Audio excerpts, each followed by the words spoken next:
Hi friends, പുതിയൊരു വീഡിയോയിലേക്ക് എല്ലാവർക്കും സ്വാഗതം. ഗൗതം നിർബന്ധിച്ച് ഗോപിനാഥിനോട് കാര്യങ്ങൾ ചോദിച്ചറിയുകയാണ്. എന്തിനാണ് അമ്മയും അച്ഛനും പുറത്തേക്ക് പോയി സംസാരിച്ചത്? നിങ്ങൾ എന്താണ് സംസാരിച്ചത് എന്നുള്ളത് പറയണം എന്ന് പറയട്ടോ. അങ്ങനെ ഗോപിനാഥ് പറയുകയാണ്, ഞാൻ പറയാം. ഞാനും വസുവും കൂടി പുറത്തു പോയി സംസാരിച്ചത് പ്രണവിൻ്റെ കാര്യമാണ്. പ്രണവിൻ്റെ ഭാവിയെക്കുറിച്ചാണ് ഞങ്ങൾ സംസാരിച്ചത്. പ്രണവിന് ഇപ്പോൾ ഒരു പ്രൊജക്റ്റ് കൊടുത്തിട്ടില്ലേ, അതെല്ലാം ഭംഗിയായി നടത്തിക്കഴിഞ്ഞാൽ പിന്നെ അടുത്തത് എന്താണ് കൊടുക്കേണ്ടത് എന്നുള്ളതിനെ കുറിച്ചാണ് ഞങ്ങൾ സംസാരിച്ചത് എന്ന് പറയട്ടോ. അത് കേൾക്കുന്ന സമയത്ത് ഗൗതമിനും നിധിക്കും ഒരു ചെറിയ സംശയം വരുന്നുണ്ട്. അങ്ങനെ വസുന്ധര പറയുകയാണ്, ഇപ്പോൾ നിങ്ങളുടെ എല്ലാവരുടെയും സംശയം തീർന്നില്ലേ, ഇനി എനിക്ക് റൂമിലേക്ക് പോവാമല്ലോ എന്ന് പറയാണ്. അങ്ങനെ വസുന്ധര അവിടെ നിന്നും പോകുന്ന ആ സമയത്ത് നിധി പറയുകയാണ്, മേഡം ഒന്ന് അവിടെ നിന്നേ, ഇവിടെ കുറച്ചു നേരം ഇരിക്കെ, എനിക്ക് ഇപ്പോഴാണ് സംശയം കൂടുതലായി വന്നത് എന്ന് പറയട്ടോ. അപ്പോൾ എന്ത് സംശയമാണ് ഇനി നിനക്കുള്ളത് എന്ന് വസുന്ധര ചോദിക്കുകയാണ്.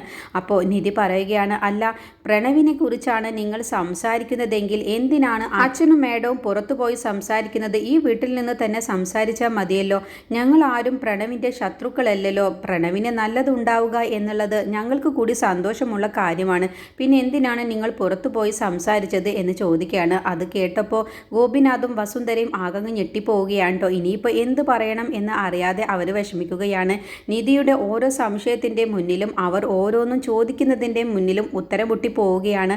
ആ സമയത്ത് വസുന്ധര ഗോപിനാഥനെ തന്നെ നോക്കുകയാണ് കേട്ടോ. എന്നിട്ട് ഗൗതം പറയുന്നുണ്ട്, അത് ശരിയാണല്ലോ, നിധി പറഞ്ഞതിലും വാസ്തവമുണ്ട്. നിങ്ങൾ എന്തിനാ പുറത്തു പോയി സംസാരിക്കണം? പ്രണവിൻ്റെ കാര്യം ഈ വീട്ടിൽ തന്നെ നിന്ന് സംസാരിച്ചാൽ മതിയല്ലോ എന്ന് ഗൗതമും കൂടി ചോദിക്കുകയാണ്.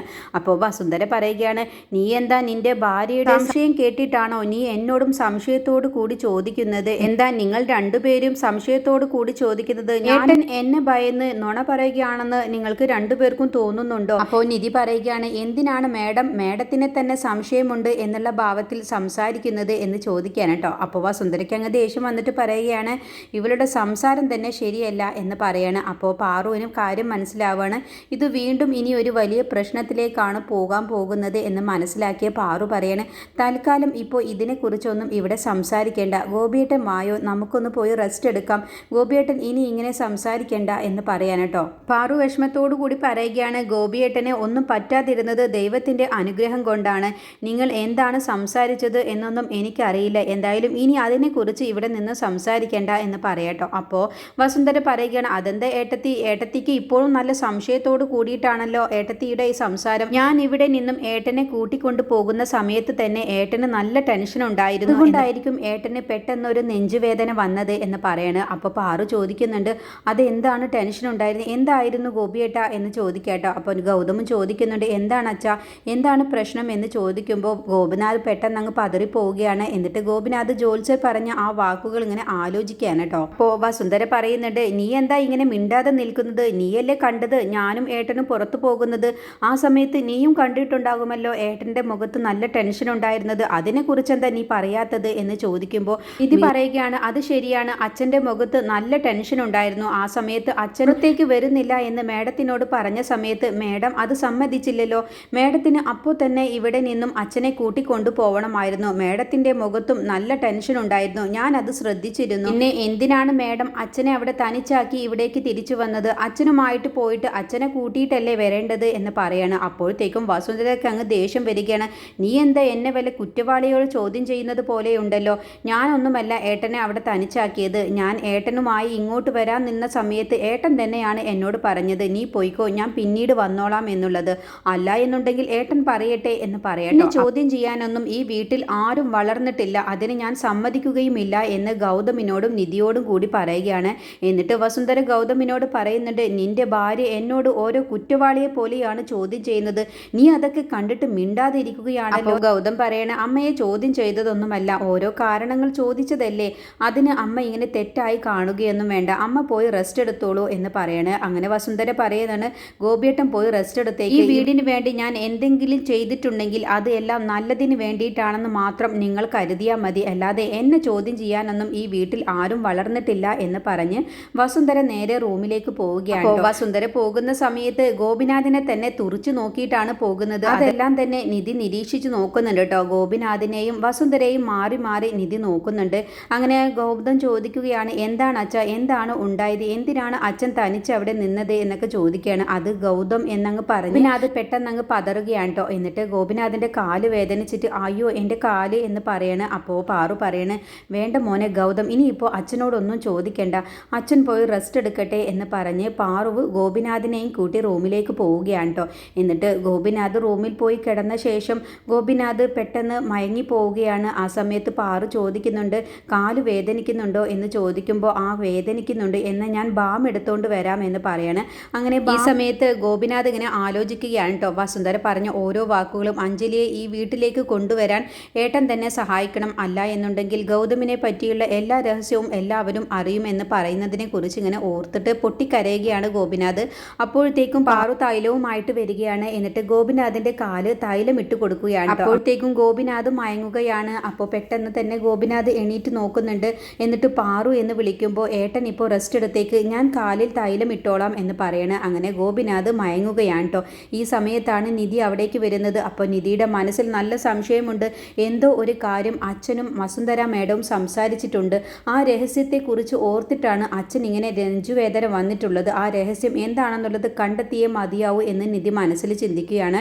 എന്നിട്ട് നിധി റൂമിലേക്ക് വരികയാണ് കേട്ടോ. അപ്പോൾ നിധിയെ കാണുന്ന സമയത്ത് പാറു പറയുന്നുണ്ട് മോളെ നീ അച്ഛൻ്റെ കാലൊഴിഞ്ഞു കൊടുക്ക്, ഞാൻ അച്ഛനുള്ള ഭക്ഷണമൊക്കെ ഉണ്ടാക്കട്ടെ എന്ന് പറഞ്ഞ് പാറു നേരെ താഴേക്ക് പോവുകയാണ്. അങ്ങനെ നിധി ഗോപിനാഥിൻ്റെ കാലിങ്ങനെ ഒഴിഞ്ഞു കൊടുക്കുകയാണ് കേട്ടോ. ആ സമയത്ത് മയക്കത്തിൽ ഗോപിനാഥ് സംസാരിക്കുകയാണ്. പാറു ആണെന്ന് കരുതിയിട്ട് ഗോപിനാഥ് എല്ലാ കാര്യവും പറയുകയാണ് കേട്ടോ. വസുന്ധര എന്നോട് പറഞ്ഞ വാക്കുകൾ കാരണമാണ് എനിക്ക് നെഞ്ചുവേദന വന്നത്. ശിവാനിയെ ഈ വീട്ടിലേക്ക് തന്നെ കൊണ്ടുവരണമെന്നാണ് വസുന്ധര പറയുന്നത്. അല്ല എന്നുണ്ടെങ്കിൽ ഗൗതമിൻ്റെ ജന്മരഹസ്യത്തെക്കുറിച്ച് ഞാൻ എല്ലാവരോടും സംസാരിക്കും. ഗൗതമിൻ്റെ ജന്മരഹസ്യം ഞാൻ ഗൗതമിനോട് തന്നെ പറയും. അല്ല എന്നുണ്ടെങ്കിൽ എത്രയും പെട്ടെന്ന് ശിവാനിയുടെയും പ്രണവിൻ്റെയും കല്യാണം നടത്തണം എന്നുള്ള കാര്യമാണ് എന്നോട് പറഞ്ഞത് പാറു എന്ന് പറഞ്ഞ് വീണ്ടും ഗോപിനാഥ് പൊട്ടിക്കരയുകയാണ് കേട്ടോ. ആ സമയത്ത് നിധി ആകങ്ങ് ഞെട്ടിപ്പോവുകയാണ്. എന്താണ് അച്ഛൻ പറയുന്നത്?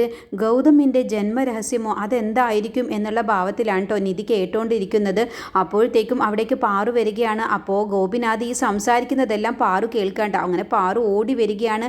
ഏട്ടാ എന്ന് പറഞ്ഞ് വിളിച്ചോണ്ടാണ് വരുന്നത്. അപ്പോഴേക്ക് ഗോപിനാഥ് മയക്കത്തിൽ ഈ രഹസ്യങ്ങളൊക്കെ തുറന്നു പറഞ്ഞുകൊണ്ടേ ഇരിക്കുകയാണ് കേട്ടോ. എന്നിട്ട് പാറുവിനെ തടയുകയാണ് നിധി. പാറുവിൻ്റെ വായ അങ്ങ് പൊത്തിപ്പിടിക്കുകയാണ് കേട്ടോ നിധി. എന്നിട്ട് കൈയൊക്കെ അമർത്തി പിടിച്ച ശേഷം ഗോപിനാഥ് മയക്കത്തിൽ പറയുന്ന കാര്യങ്ങളൊക്കെ നിധി കേൾക്കുകയാണ്. ഒപ്പം പാറുവും കേൾക്കുകയാണ്. അപ്പോൾ പാറു അതൊക്കെ തടയാൻ വേണ്ടി ശ്രമിക്കുന്നുണ്ടെങ്കിലും നിധി തടയുകയാണ്. നിധി പാറുവിൻ്റെ വായ പൊത്തിപ്പിടിച്ച് കൈ അമർത്തി പിടിച്ച ശേഷം നേരെ ഗോപിനാഥിൻ്റെ റൂമിൽ നിന്നും നേരെ നിധി മറ്റൊരു റൂമിലേക്ക് അങ്ങ് ഉന്തിത്തള്ളി കൊണ്ടുപോവുകയാണ് കേട്ടോ. അപ്പോഴൊന്നും ഇതൊന്നും ഗോപിനാഥ് അറിയുന്നില്ല. അങ്ങനെ നിധി നേരെ റൂമിലേക്ക് പാറുവിനെ കൊണ്ടുപോവുകയാണ്. എന്നിട്ട് വാതിലടച്ച ശേഷം പാറുവിനോട് ചോദിക്കുകയാണ് എന്താണ് അച്ഛൻ പറയുന്നത്, എന്ത് രഹസ്യമാണ് ഗൗതമിനെ ചുറ്റിപ്പറ്റി ഉള്ളത് എന്ന് ചോദിക്കുമ്പോൾ പാറു ആകങ്ങ് ഞെട്ടിപ്പോവുകയാണ് കേട്ടോ. ഇനി എന്നിൽ നിന്നും ഒന്നും മറയ്ക്കാൻ വേണ്ടി അമ്മ ശ്രമിക്കേണ്ട, ഞാൻ ഗൗതമിൻ്റെ ഭാര്യയാണ്. ഗൗതമിനെ കുറിച്ചുള്ള എല്ലാ രഹസ്യവും എനിക്ക് കൂടി അറിയാൻ അവകാശമുണ്ട്. അതുകൊണ്ട് അമ്മ എന്തായാലും ഈ സത്യം എന്നോട് പറഞ്ഞേ മതിയാവൂ എന്ന് പറയാണ്. അപ്പോൾ പാറു അങ്ങ് പൊട്ടിക്കരഞ്ഞോണ്ട് പറയുകയാണ് ഗൗതമിനെ ചൊല്ലി ഒരു രഹസ്യവുമില്ല എന്ന് പറയട്ടോ. അപ്പോൾ നിധി പറയുന്നുണ്ട് അമ്മ വെറുതെ കള്ളം പറയണ്ട, ഗൗതം അമ്മയുടെയും അച്ഛൻ്റെയും മകനല്ലേ എന്ന് ചോദിക്കുമ്പോൾ പാറു വീണ്ടും അങ്ങ് ഞെട്ടിപ്പോവുകയാണ് കേട്ടോ. എന്നിട്ട് പാറു പൊട്ടിക്കരഞ്ഞോണ്ട് പറയുകയാണ് അല്ല, ഞാൻ പ്രസവിച്ച മകനാണ് എൻ്റെ ഗൗതം. ഞാനാണ് എൻ്റെ ഗൗതമിനെ 10 മാസം ചുമന്ന് പ്രസവിച്ചത്. ഞാൻ തന്നെയാണ് ഗൗതമിൻ്റെ അമ്മ എന്ന് പറഞ്ഞ് പൊട്ടിക്കരയുകയാണ് കേട്ടോ. ആ സമയത്തൊക്കെ നിധിക്ക് നല്ല സംശയം വരികയാണ്. അപ്പോൾ നിധി പറയുകയാണ് അമ്മ എന്തോ എന്നിൽ നിന്നും മറച്ചു വെക്കുന്നുണ്ട്. എന്താണ് വസുന്ധര മേഡവും അച്ഛനും തമ്മിൽ സംസാരിച്ചത്? ആ രഹസ്യം ഞാൻ എല്ലാവരെയും അറിയിക്കും എന്ന് പറഞ്ഞപ്പോഴാണ് അച്ഛന് നെഞ്ചുവേദന വന്നത്. എന്ത് രഹസ്യമാണ് വസുന്ധര മേഡം നിങ്ങളെ പറഞ്ഞ് പേടിപ്പെടുത്തുന്നത്? എനിക്ക് അത് അറിഞ്ഞേ മതിയാവൂ എന്ന് പറയുമ്പോൾ പാറു പറയുകയാണ് ദേഷ്യത്തോടു കൂടി നീ ഒരക്ഷരം ഇനി സംസാരിക്കരുത്. ഗൗതമിനെ പറ്റി ഒരു രഹസ്യവുമില്ല. നീ വെറുതെ ഇല്ലാത്ത കാര്യങ്ങൾ പറയാൻ നിൽക്കണ്ട. ഗൗതമിനെ കുറിച്ച് ഒരു രഹസ്യമില്ല. എൻ്റെയും ഗോപിയേട്ടൻ്റെയും മകനാണ് ഗൗതം.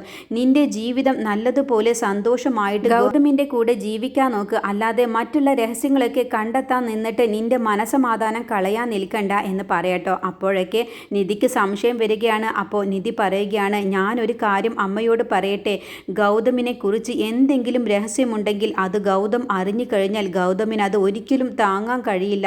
ഗൗതം പിന്നീട് ജീവനോടെ ഉണ്ടാവുക പോലും ഇല്ല. അതുകൊണ്ടാണ് ഈ രഹസ്യം ഒരിക്കലും ഗൗതം അറിയാൻ പാടില്ല. അതുകൊണ്ടാണ് ഞാൻ ചോദിക്കുന്നത്, ഈ എന്തെങ്കിലും രഹസ്യമുണ്ടെങ്കിൽ അമ്മ എന്നോട് പറയണം, എങ്കിൽ എനിക്കത് തടയിടാൻ കഴിയും. അമ്മ എന്നിൽ നിന്നും ഒന്നും മറച്ചു വെക്കരുത് എന്ന് പറയട്ടെ. പറയട്ടോ. അത് കേൾക്കുന്ന സമയത്ത് പാറുവിന് നിധി പറയുന്ന ഓരോ വാക്കുകളും അത് ശരിയാണ് എന്ന് മനസ്സിലാകുന്നുണ്ട്. പക്ഷേ പാറു നിധിയോട് ആ രഹസ്യം പറയുന്നില്ല കേട്ടോ. എന്നിട്ട് പറയുകയാണ്, എന്നോട് ഒരു രഹസ്യവും നീ ചോദിക്കേണ്ട, എൻ്റെ വായിൽ നിന്നും ഒരു രഹസ്യവും നീ അറിയാനും പോകുന്നില്ല. മര്യാദയ്ക്ക് നിധി നീ ഈ റൂമിൽ നിന്നും എന്നോട് ഒന്നും ചോദിക്കരുത് എന്ന് വീണ്ടും പറയുകയാണ് കേട്ടോ. അപ്പോൾ നിധി പറയുകയാണ്, ഞാൻ എന്ന അമ്മയോട് ഒന്നും ചോദിക്കുന്നില്ല. പക്ഷേ ഗൗതമിനെ കുറിച്ച് എന്തെങ്കിലും രഹസ്യമുണ്ടോ എന്നുള്ളത് എനിക്ക് അറിഞ്ഞാൽ മതിയാവും. അമ്മ എൻ്റെ തലയിൽ തൊട്ട് സത്യം ചെയ്യണം. ഗൗതമിനെ പ്രസവിച്ചത് അമ്മ തന്നെയാണെങ്കിൽ എൻ്റെ തലയിൽ തൊട്ട് സത്യം ചെയ്യണം. ഗൗതമിൻ്റെ അമ്മയും അച്ഛനും നിങ്ങൾ തന്നെയാണെങ്കിൽ എൻ്റെ തലയിൽ തൊട്ട് സത്യം ചെയ്യണം എന്ന് പറയട്ടോ. അത് കേൾക്കുമ്പോൾ പാറു ആകെ ഞെട്ടിപ്പോവുകയാണ്. അങ്ങനെ പാറു എന്ത് ചെയ്തിട്ടും തലയിൽ തൊട്ട് സത്യം ചെയ്യാൻ കൂട്ടാക്കുന്നില്ല കേട്ടോ. അപ്പോൾ നിധി പാറുവിൻ്റെ കൈ ബലം പിടിച്ച് തലയിൽ തൊട്ട് സത്യം ചെയ്യാൻ പറയുകയാണ്. അപ്പോഴേക്ക് പാറു പൊട്ടിക്കരഞ്ഞുകൊണ്ട് അത് തടയിടുകയാണ് കേട്ടോ. അപ്പോൾ ഈ ഒരു ബഹളം കേട്ടിട്ട് അവിടേക്ക് ഗൗതം കയറി വരികയാണ്. ഗൗതം കതക് തുറന്നങ്ങ് വരുന്ന സമയത്ത് പാറുവിൻ്റെ കൈ ബലം പിടിച്ച് നിധിയുടെ തലയിൽ വെക്കുന്നതാണ് കേട്ടോ കാണുന്നത്. എന്താണ് ഇവിടെ പ്രശ്നം എന്ന് ഗൗതം ചോദിക്കുകയാണ്. ആ സമയത്ത് നിധിയും പെട്ടെന്നങ്ങ് ഞെട്ടിപ്പോവുകയാണ് കേട്ടോ. ഗൗതം എങ്ങാനും എല്ലാ സത്യവും കേട്ടോ, ഞങ്ങൾ ഇവിടെ സംസാരിക്കുന്നത് എങ്ങാനും ഗൗതം കേട്ടിട്ടുണ്ടാകുമോ എന്നുള്ള പേടിയോട് കൂടിയിട്ടാണ് കേട്ടോ ഗൗതമിൻ്റെ മുഖത്തേക്ക് നോക്കുന്നത്. അപ്പോൾ ഗൗതം പറയുന്നുണ്ട്, എന്താണ് നിങ്ങൾ രണ്ടുപേരും സംസാരിക്കുന്നത്? താഴേക്ക് വരെ കേൾക്കാനുണ്ടല്ലോ, എന്തിനാണ് നിങ്ങൾ തമ്മിൽ ബഹളം വെക്കുന്നത് എന്ന് ചോദിക്കുകയാണ്. അപ്പോൾ നിധി പറയുകയാണ്, ഒന്നുമില്ല ഗൗതം എന്ന് പറയുമ്പോൾ എനിക്ക് മനസ്സിലായി, ഞാൻ എല്ലാം കേട്ടു എന്ന് പറയുമ്പോൾ നിധിയും പാറു ആകെ ഞെട്ടിപ്പോവുകയാണ്. പാറുവിൻ്റെ മുഖത്ത് നല്ല ടെൻഷനുള്ളല്ലോ, എന്തിനാണ് പാറു ഇങ്ങനെ ടെൻഷൻ ആകുന്നത്? അച്ഛൻ ഒരു കുഴപ്പവുമില്ല, നിധി നല്ലതുപോലെ തന്നെ അച്ഛനെ നോക്കിക്കോളും. പാറു പോയി റെസ്റ്റ് എടുക്ക്, അച്ഛൻ്റെ കാര്യങ്ങളൊക്കെ നിധി തന്നെ നോക്കി. വെറുതെ ടെൻഷൻ ആവണ്ട, അതല്ല വേറെ എന്തെങ്കിലും പ്രശ്നമുണ്ടോ എന്ന് ചോദിക്കേണ്ട. അപ്പോൾ പരിഭ്രമത്തോട് കൂടിയിട്ട് പാറുവും നിധിയും പറയുകയാണ്, ഇല്ല ഗൗതം, ഒരു പ്രശ്നവുമില്ല എന്ന് പറയാണ്. അങ്ങനെ നിധിയെയും പാറുവിനെയും ആശ്വസിപ്പിച്ച ശേഷം ഗൗതം അവിടെ നിന്നും പോവുകയാണ്. അപ്പോൾ പാറു അവിടെ നിന്നും പോകുന്ന സമയത്ത് നിധി വീണ്ടും തടയുകയാണ് കേട്ടോ. അപ്പോൾ പാറു ദേഷ്യത്തോട് കൂടിയിട്ട് നിധിയോട് പറയുകയാണ്, എന്താണ് നിനക്ക് നിന്റെ തലയിൽ തൊട്ട് സത്യം ചെയ്യണമെന്നാണോ നീ പറയുന്നത്? എങ്കിൽ അത് ഞാൻ ചെയ്യില്ല. ചില രഹസ്യങ്ങളൊക്കെ അറിയാതിരിക്കുന്നതാണ് നിധി ഏറ്റവും നല്ലത്. അങ്ങനെ വല്ല രഹസ്യവും അറിഞ്ഞു കഴിഞ്ഞാൽ പിന്നെ ജീവിതം തന്നെ നരകതുല്യമാവും. അതുകൊണ്ട് നീ ഒന്നിനെക്കുറിച്ചും അറിയേണ്ട, ഗൗതമിൻ്റെ കൂടെ സന്തോഷമായി ജീവിക്കാൻ നോക്ക് എന്നും പറഞ്ഞ് പാറു അവിടെ നിന്നും പോവുകയാണ്. അപ്പോൾ നിധിയിൽ സംശയം വരികയാണ്, എന്തോ ഒരു രഹസ്യം ഗൗതമിൻ്റെ ജന്മത്തിനെ കുറിച്ചുണ്ട്. ആ രഹസ്യം എന്താണെന്നുള്ളത് കണ്ടെത്തിയേ മതിയാവും. അതുകൊണ്ടാണ് പാറു ഇത്രയ്ക്കധികം ദേഷ്യപ്പെട്ട് കൂടിയും സംസാരിച്ചത്. അപ്പോൾ എന്താണ് അത് എന്നുള്ളത് ഞാൻ കണ്ടെത്തുക തന്നെ ചെയ്യുമെന്ന് നിധി മനസ്സിൽ ഉറപ്പിക്കുകയാണ് കേട്ടോ. പിന്നീട് വസുന്ധരയാണെങ്കിലോ ടെൻഷനായിട്ട് അങ്ങോട്ടും ഇങ്ങോട്ടും നടക്കുകയാണ്. ഏട്ടനെ ഭീഷണിപ്പെടുത്തിയ ശേഷം ഞാൻ എല്ലാ കാര്യങ്ങളും നടത്തിയെടുക്കാമെന്നാണ് കരുതിയത്, പക്ഷെ അതെല്ലാം കുളമായല്ലോ എന്ന് ചിന്തിക്കുകയാണ് കേട്ടോ. ആ സമയത്താണ് പാറു ദേഷ്യത്തോട് കൂടിയിട്ട് വസുന്ധരയുടെ റൂമിലേക്ക് വരികയാണ്. എന്നിട്ട് വസുന്ധരയെ അങ്ങ് വിളിക്കുകയാണ് കേട്ടോ. അപ്പോൾ പാറുവിൻ്റെ ആ ഭാവ വ്യത്യാസം കാണുമ്പോൾ വസുന്ധര ആകെ ഞെട്ടിപ്പോവുകയാണ്.